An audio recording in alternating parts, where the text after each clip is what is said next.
Добар ден за Јован Деспотовски. Го најавуваме и како економски аналитичар, но тој воедно е поранешен висок владен функционер, поранешен директор на дирекцијата за технолошко-развојни економски зони. Добар ден, Деспотовски. Добар ден, благодарам за поканата.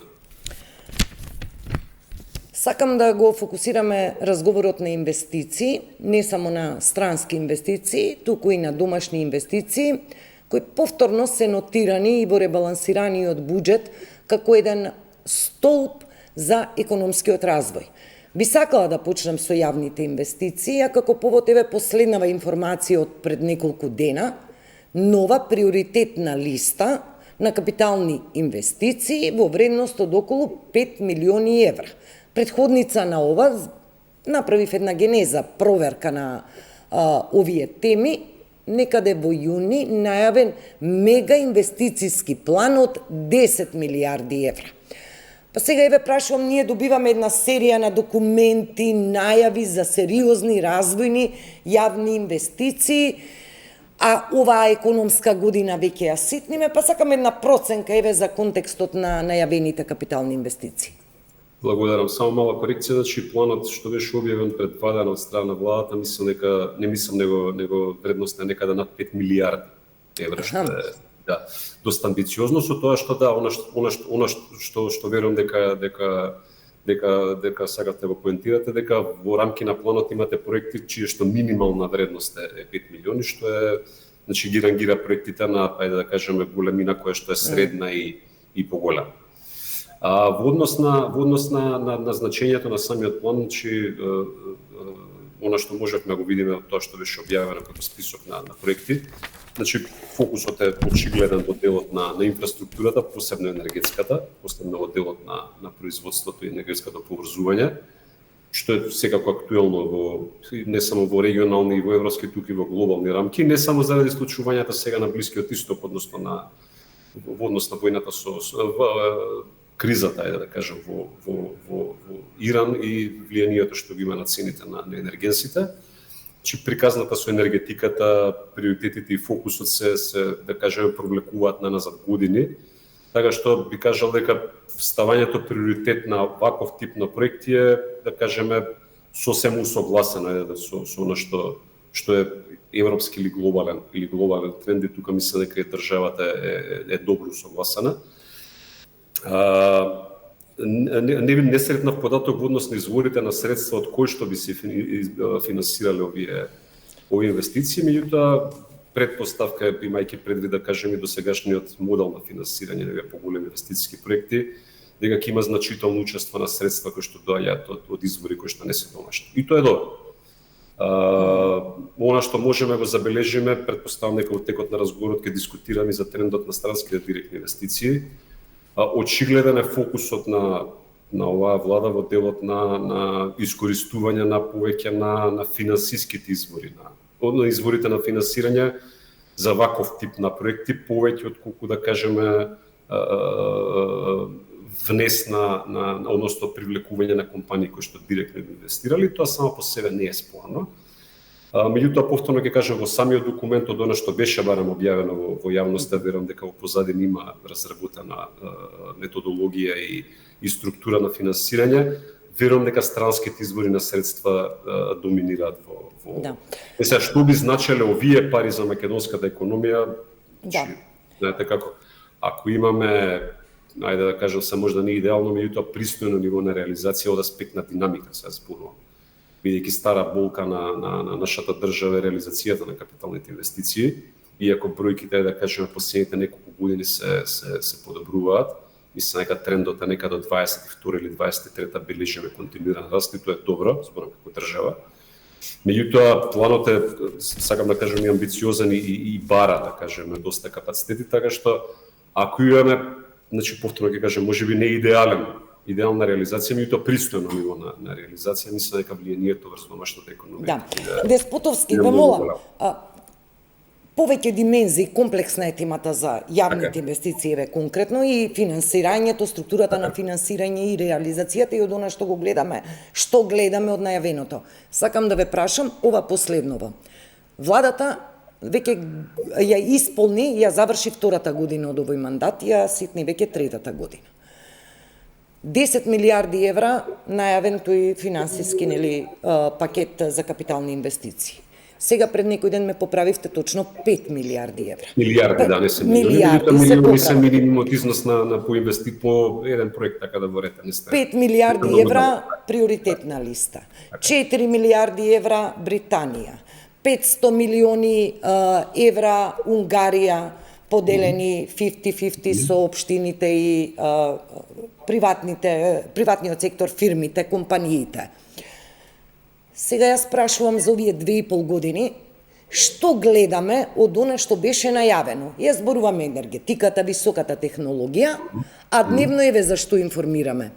Ке се заврши патот Кичево-Охрид, кој што се гради 10-15 години, Бехтел и Енка, започнат веќе проект.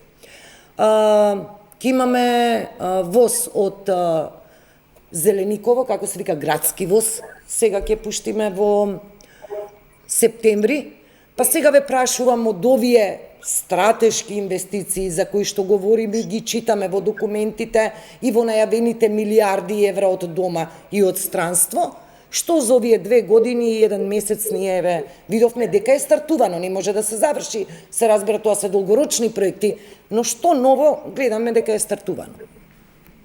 Знаете како, значи, тоа што споменавте делумно, зборуваме за една рамка која што се објави пред точно 2 месеци некаде од прилика за 10 милиарди, меѓутоа, ако ме погледнете структурата, да кажеме, или списокот на проектите во тие 10 милиарди, ова што сега објавено, се гледа дека двете листи се доста комплементарни, така да моја предпоставка е дека станува збор за некаков тип на прв филтер, или втор филтер на проекти кои што се повторно ќе кажам на база на моја предпоставка, бидејќи него видов тоа во документите кои што се во моментот објавени.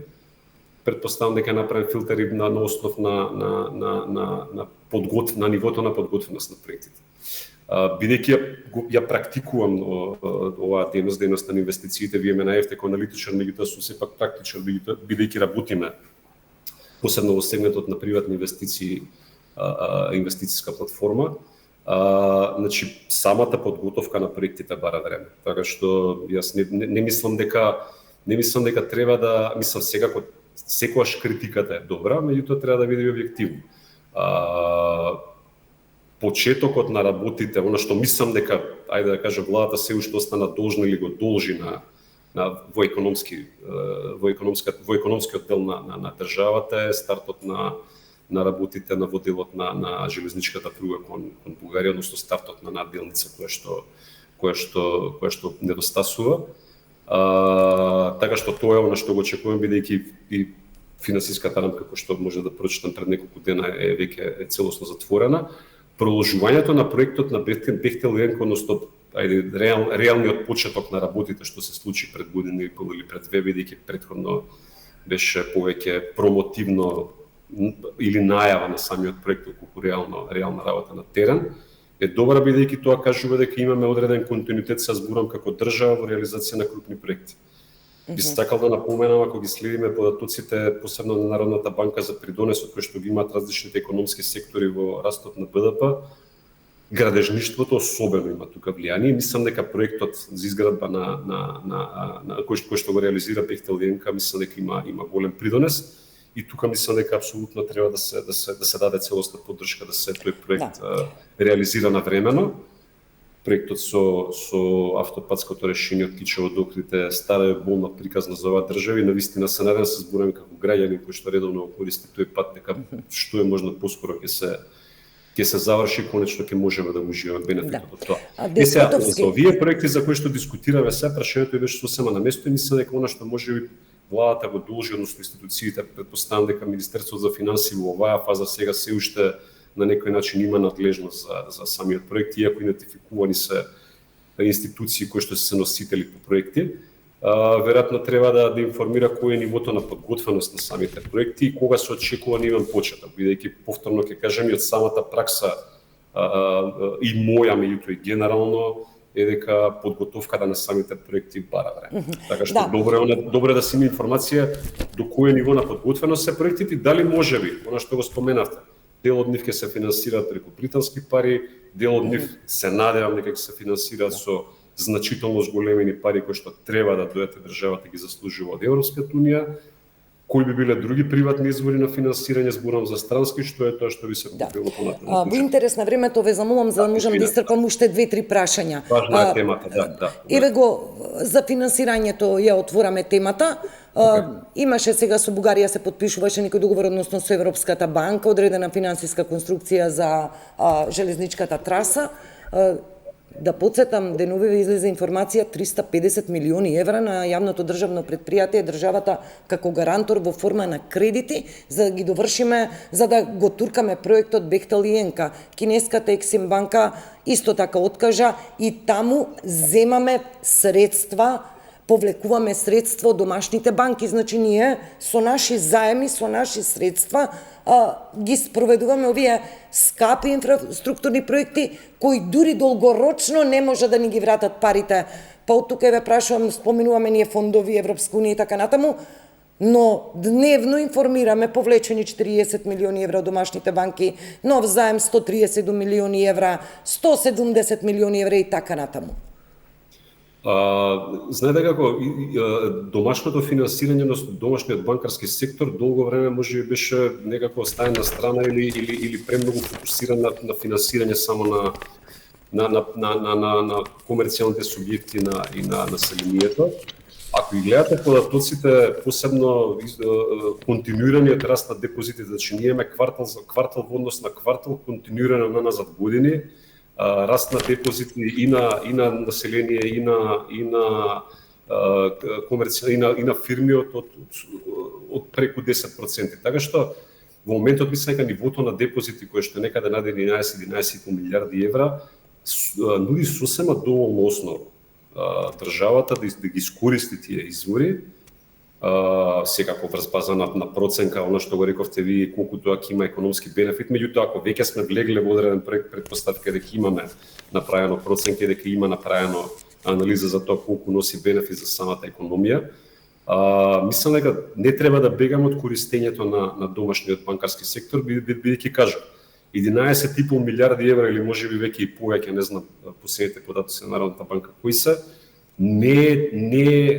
потенцијал кој што треба да се занимава. Иако како држава дефинитивно мора да направи многу поголем притисок, посебно на Европската унија, бидејќи во моментот во Европската унија се случува еден многу важен процес, а тоа е дефинирање на 7-годишната буџетска рамка 28-34. Добивме веќе информација дека за Црна Гора се одвоени некаде 3,2 милиарди евра за целиот тој период, што е значително зголемување на нивото на финансирање. Тоа е веројатно поврзано со нивната перспектива за станување на членка. И тоа Македонија дефинитивно мора да го зголеми притисок во Брисел, да во тоа купче добие многу поголем дел од средството од она што го имаме сега. Деспотовски, мојата поента беше токму ова, дека ние влечеме пари тука од домашните банки, што еве како ресурс ги имаме и нека се користат, иако и тоа дискутабилно прашање, банките за помал ризик, подолгорочно се изложуваат на кредитирање наместо за население и за приватен сектор, финансираат јавен сектор, но прашањето беше дали ние како држава правиме се, бидејќи ова се заеми, што треба да се вратат, нели? Сепак се враќаат од народни пари. Дали ги искористивме сите алтернативи за да обезбедиме финансиска конструкција за скапите јавни инвестиции? Това беше моето прашање. Така, значи во делот на јавните инвестиции согласувам дека можеби треба да се осврнеме малку поголем фокус да ставиме на неповратни средства, меѓутоа регионалните искуства, значи Црна Гора, Хрватска особено од пред 15 на 20 години, Унгарија, значи скоро секаде доминантно во структурата на финансирање на големи капитални инфраструктурни проекти се средства кои што се на повратна основа. Значи грантовите средства учествуваат, меѓутоа никогаш не се мнозински и само учествуваат во делот да е подобра севкупната економија на проектот. Така што не може да очекуваме, ниту ќе се случи, за проект кој што тежи 150, 200, 300, 500 милиона или милиарда евра, да добиеме 80% неповратни средства, значи не постои такво нешто. Да, што но мораме да бидеме подсетиме, прецизни во очекувањата.